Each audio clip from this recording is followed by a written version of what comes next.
हुआ है एक एनकाउंटर हुआ है, क्या कुछ मामला है? 29 जनवरी को एक बच्ची अमीटा की रहने वाली वो गुमशुदा हुई थी।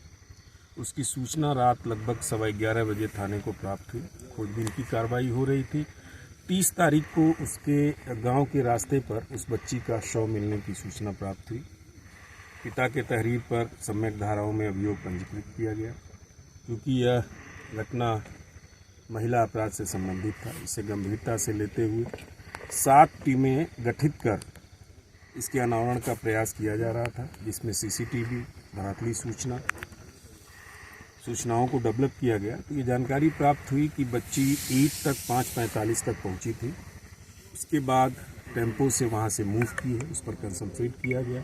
उस टेम्पो चालक को ट्रेस किया गया जिस पर वो बैठ कर गई थी। ये जानकारी हुई कि एक व्यक्ति उस टेम्पो में बैठा हुआ था। जहां ये बच्ची अपने गांव के रास्ते पर उतरी, वहां वो भी उतरा। उतरने के बाद वो उसके पीछे गया था। उसके विषय में पूरी जानकारी की गई। सीसीटीवी फुटेजेस में वो कैप्चर हुआ। टेम्पो वाले से पूछताछ हुई, अन्य साक्षियों से पूछताछ हुई, तो पता लगा ये मनीष पुत्र वीरेंद्र जो चिरौली का रहने वाला है, वो गया था। दूसरे दिन कोच में पुनः वो देखा गया। उसके चेहरे पे चोट के निशान थे।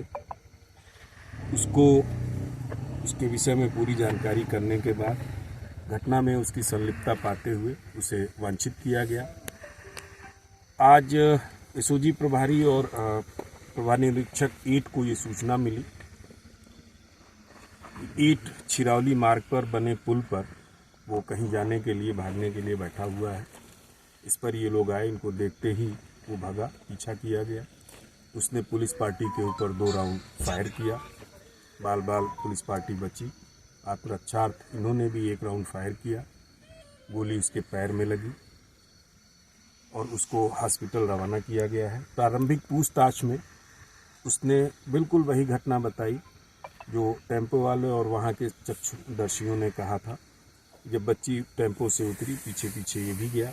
जाने के बाद सुनसान जगह देखकर उसके ऊपर यौन हमला करने का प्रयास किया।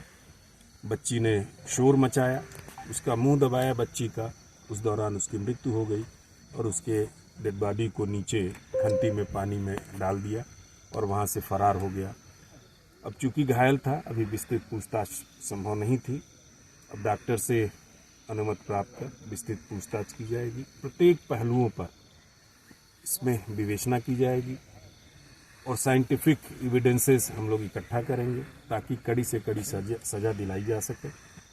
जितने भी इससे संबंधित सामान बरामद है, सभी का हम साइंटिफिक इन्वेस्टिगेशन कराएंगे और कानून के दायरे में रहकर जो भी कड़ी से कड़ी कार्रवाई है, क्योंकि एक जघन्य अपराध था, महिला से संबंधित था और निश्चित तौर पे इसकी मानसिकता सामान्य नहीं है।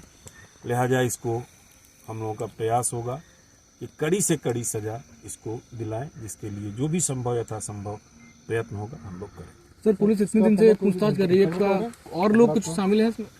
अभी तक जो प्रारंभिक पूछताछ से है, ये घटना इसी अकेले व्यक्ति नहीं किया था, यही पीछे गया था। घटना स्थल पे जो साक्षी थे उनसे बातचीत से भी अकेला ही दिखा था। ये भी खुद बता रहा अकेले ही घटना किया है। इसने बलात्कार का प्रयास किया लेकिन बलात्कार नहीं कर पाया है।